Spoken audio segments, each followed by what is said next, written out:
Hi, David. Thanks for making the Hey, time.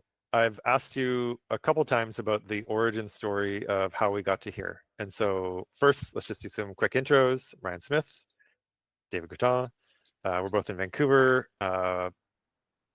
product leaders who have been hitting ceilings and walls and finding ways through. And so uh, let's go back to last fall. I think you had an event which has like changed your trajectory. A lot of PMs are feeling this these days, and you've sort of popped out on the other side. And so take us back to fall 2024. What happened that changed your path? sure. At that time, I was working with a AI company doing applying AI to marketing, and I was hanging out looking at other people using AI in business. And one of the groups was this AI Hacker League, which was using AI to create agents writing code, so coding agents. And this group had been around for a while, but by September, they were making some fantastic advancements, and a whole bunch of different products were sort of spinning out of sort of this broader group, like Lovable and Klein and Rucode. And at that time, I started saying, "Wow, it's writing blocks of code," and what I'm hearing is that this is really like it's doing stuff that's deployable. And at that time, I talked to the founder, who is the CTO of the company, said, "Hey, listen, you got to take a look at what's happening here." And so in late fall, he came in and he joined a couple of sessions and looked at what the tooling that they were using. And he came from them going, "Oh my God, this is a change." And so he started applying these tools to our own product. And Mhm. so immediately, like our cadence of work started increasing rapidly. But our learning, just as any product, he'd been working on the product for 2 years, our learning had changed dramatically on what we thought we were building to what we should be building. And now with these new tools and understanding of what we should be building. Mhm. And right before Christmas, he said, "Listen, I think we should rewrite our code base." And I was Nice. like, totally, no. I was like, no, The ultimate scope creep. I know, like just like so wrong. There's so many reasons not to do that. And I won't bore, like, the details, right? Yeah. Do not, never do it. Just don't do it. And I was like, no, we can plan on how to update and upgrade our code base, but we're not Yeah. rewriting our code base. That's not, Yeah. like, Let's it's just not do going to work. all the tech debt at once. Oh my God. So Christmas hits and he goes a bit dark. Like normally he's like really communicative, and it is Christmas, but it's like the Yeah. Christmas holidays 2 weeks. It goes a bit dark, and I felt he was up to something ne- Uh-huh. nefarious. Anyways, he come back after New Year's and he goes, "Well, I need to tell you, I rewrote the code base." Wow. And I was just like, "Oh." And first of all, like, did you really read it? So, anyways, he takes me through the product, and the product is good.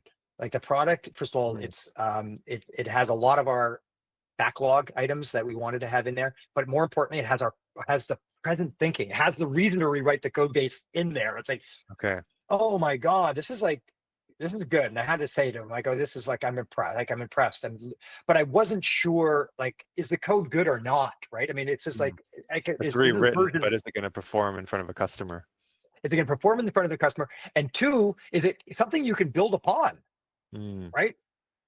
Like, so the only way to test this is over time. Like we put it in front of customers, our customers like it. Step one, great. And Mm. then, are we missing deadlines? And how bad are we, if we are, like, are we missing deadlines on our development going forward? Mm. And he seemed to be like we were maintaining our pace and Mm. at this accelerated pace. And I was impressed. And so I was like, okay, I think we have something. And I think that this new method is like real. And so I made a post on LinkedIn saying, "Hey, we've just done in 2 weeks what a typical team would have taken 4 months to do, 3 to 4 Yeah, months to do, a easily. typical development." Exactly. And with all the documentation set and all the learning in there. Right. And I got flamed. I mean, and one of the individuals was somebody I knew. He didn't And by flame me. What flamed, he you mean like people like trashing said you and said bullshit. yeah. Yeah, said BS. Like said, "David, Yeah. that's like, you're spinning stuff. You don't know what you're talking about." Mm. And I was worried. Maybe I don't know what I'm talking about. Right? It's Right. something. Maybe I don't. Yeah. From my experience, it seems legit. One of the engineers that I've worked with in the past, who's one of the most respected engineers in the games industry globally. and certainly one of the ones here in Vancouver that's, OG, 40-year veteran, said, David, you better show me what you're talking about, because I've tried to experiment with this and I'm not sold. Mm. And so we brought him into how we work and how we approach agentic development or agentic engineering. Mm-hmm. And at the conclusion of that, he's like, I understand the tool set and I understand how this is. And he was like sold. He's like, this is legit. Mm-hmm. And that sort of gave me a lot of confidence. And at the same time, we got asked to go to GDC and Right. GDC to talk about, from that same place, hey, talk to these people about what you're seeing. And so I wound up presenting to a bunch of studio heads. GDC is the Game Developer Conference. It's the big conference for video game studios. That's right. It's the biggest conference. It happens in San Francisco every year. So I went down at an event that's for studio heads only, did the talk there. And then that turned into a lot of one-on-one sessions, showing the tool sets to people. And that's when you and I met. Right. Right. And Yeah. so because you were posting on LinkedIn about like, this is happening. And I was independently hitting a ceiling and wondering if the floor had fallen out for product managers. Is product management dead, and where are we going? And there was 2 years of layoffs, and yet something was changing. Like many of us were kind of hitting this compression, and I had been like deep into like Python courses and trying to reskill, and then we started getting into this common thread together. Yeah. And through that discussion, we set up a build group, right? You set up one, right? That we met with other product managers. Let's build stuff together, and from that and from the work, we've come to the conclusion, and even from my previous work with the startup, is that like the whole process has changed, right? So product management right now, as a field where that management layer, like during production, like that whole triaging, the management of the backlog, running, like being involved in Scrum, if that's what you use for your agile process, right? Those tools and those processes break down in this new world. In fact, they are a negative tax. Like, can you give me an example of a breakdown? Like, I know a bunch of them, but just give me like one fail now with Scrum in a agent environment. Well, yeah, let's take let's groom the backlog, right? So let's groom the backlog and create our sprint for the upcoming sprint, right? So the process of doing that, of grooming, can take half a day sometimes or longer. When and then the execution of that code, you would like, can now be done literally in a few hours. Like it's like, and that now becomes a problem, is that I have a ritual that is actually taking longer than it takes to write the code, and it's not doing the job of de-risking that development, right? By coordinating people or what have you, or creating different services. It's not valuable. The humans doing that work is a total waste of time. Total waste of time. I haven't told you this yet. I was just doing this with Claude Code. I had a project. I broke out all the tasks. I then asked it to run estimates on each of the tasks, t-shirt size, and anything that's like a large or an extra large should be broken down into subtasks. And it did. And these are all approved tasks. These aren't just like features I want to build, but these are like items that I know need to be shipped, and it does them. And so why would you do a Scrum ritual with like 6-7 people when it can all just simply be automated? Yeah, I mean, and I'll be honest, those are the parts of the job I didn't enjoy anyway. I didn't enjoy writing tickets. I didn't enjoy doing that. Like, so that whole layer of like in production, it's gone. It's gone. Right. And if those are the core skill sets that you have, you do need to retool, because that's not valuable to the process anymore. Yeah, and this is like the like product owner, like Scrum master, like product managers that end up being bled into project management. A lot of that work is unnecessary. Like, you need a high level plan, approval, we're aligned with what the customer wants, what the business we're in. So there's a certain amount of like product strategy and alignment material, the artifacts, but then the like ticket level and backlog grooming is poof. It can be automated. Yeah, and the roadmap management changes. Like it's like your roadmap is like is way higher level, way more strategic. So I think it's really valuable in that way from the standpoint of what product managers typically want to do. Mm. And I mean, it doesn't during production, it does free you up to engage. And as I did with the startup, I wound up engaging, able to engage more with the customers, Right. right? You On had half your time freed up. over, yeah. So yeah, and so now you get, but it's interesting because that role itself Yeah. doesn't fill in. Like engaging with the customers in that level Mm. doesn't fill in that full gap Mm. during production. But it Mm. did make me realize is that, well, and we've had long conversations about that, is that a lot of the work that we're doing in production, like especially when we're dealing with a startup or a new feature or a new product for customers, Mm. really can be front loaded now. Like Mm. that, because right now what we're able to do is build a product that's somewhere, but that's more than a prototype, but I'll say less than an MVP. Right. And the product and that product now is using real flows, real data, either data that's been modeled after the customer spec, or is in a sandbox with the customers or your own business, if you your own Mm. stakeholders, right? Mm. And you are able to create that. Yeah, might not be able to scale, might require human guardrails because it's not secure yet, but you Mm. can test a whole bunch of things: your product market, your Mm. channel. You can test, and more importantly, the business model. Right. So I think that the product management role is moving more into a visionary founder type role that Mm. needs to de-risk the project Mm. considerably, like unwrap all those layers of the onion Mm. before you get into production. And Mm. that becomes our core reason to be now, is to Right. become domain experts and to be the visionary for that product and de-risk it before it ever gets into production. And Mm. and that's de-risking the entire cycle. Right. Interesting.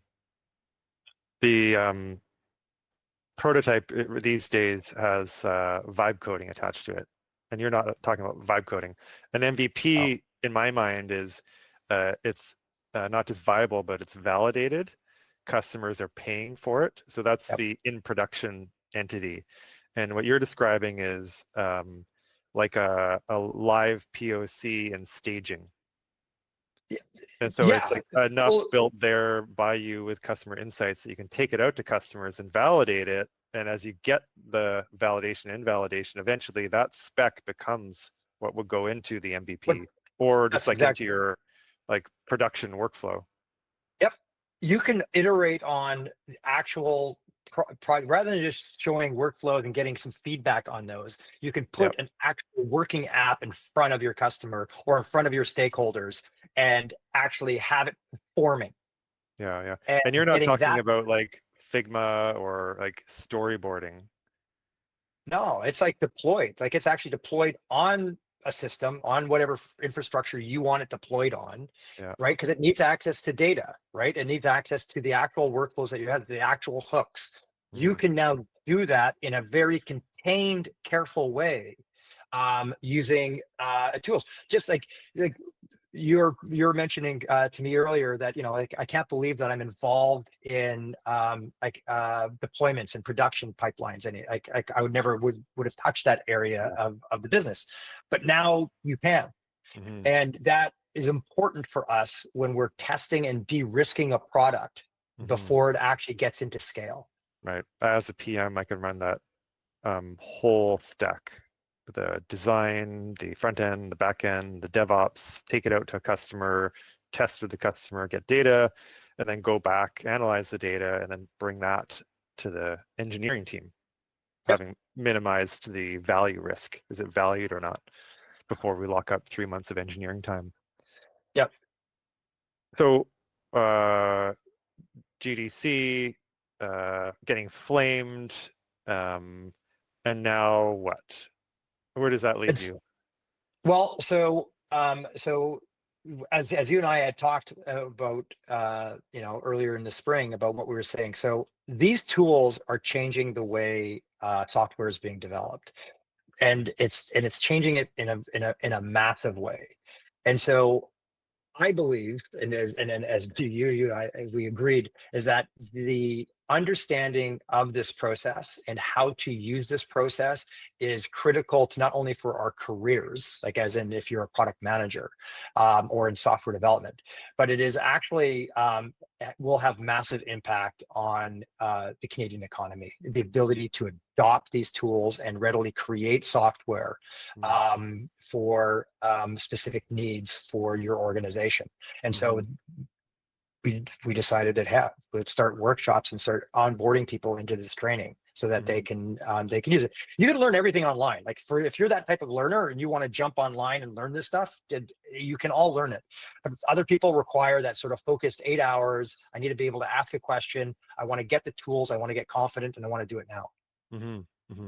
We've heard that in our beta workshops. We've been sort of prototyping this workshop like a product, hour version, hour and a half version, 8-hour version. The feedback has been interesting on just what you just said, that it's all open.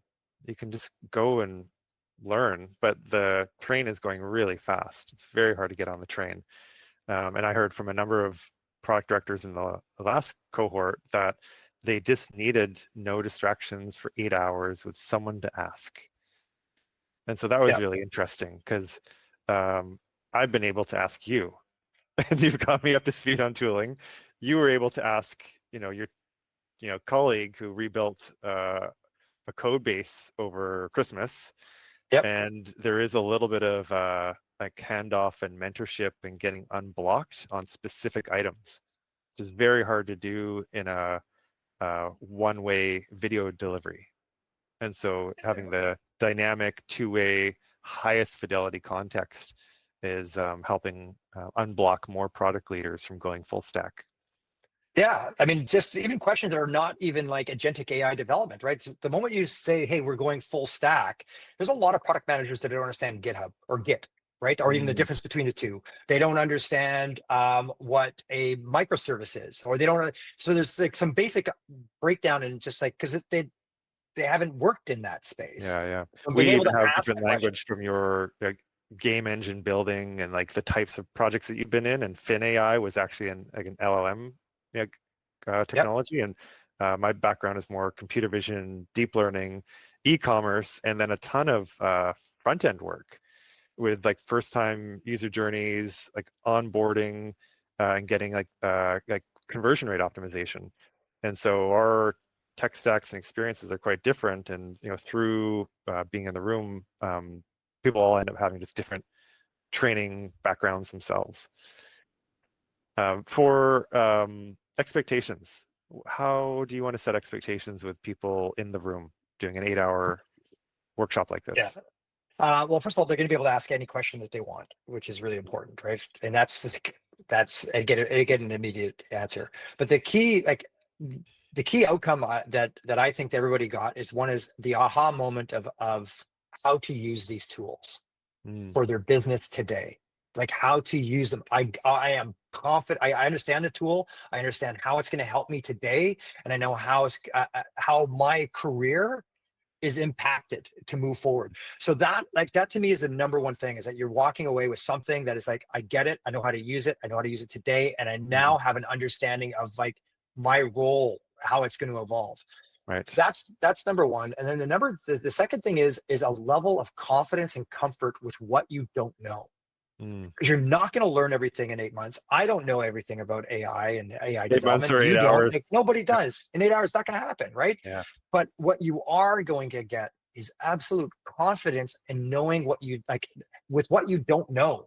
Because you're on the train, you understand the path, you now have the language, you understand the tooling of at least one area, and you now can move forward with the learning at your own pace on these other areas that you do not know. So that's the biggest thing that I think in some ways it's secondary to the purpose of the workshop, but it's that feeling of confidence of like, oh, I get this space. I get the space, and I know I have to keep moving, but I know how to do it. Nice. Sounds great. We'll be doing more of these in Vancouver and other cities. In Toronto, coming up in September. There we go. In person. can't wait to meet more product leaders in the transformation. It's well underway. Thank you, David. Fantastic. Thanks for sharing the story. All right. Thanks, Ryan.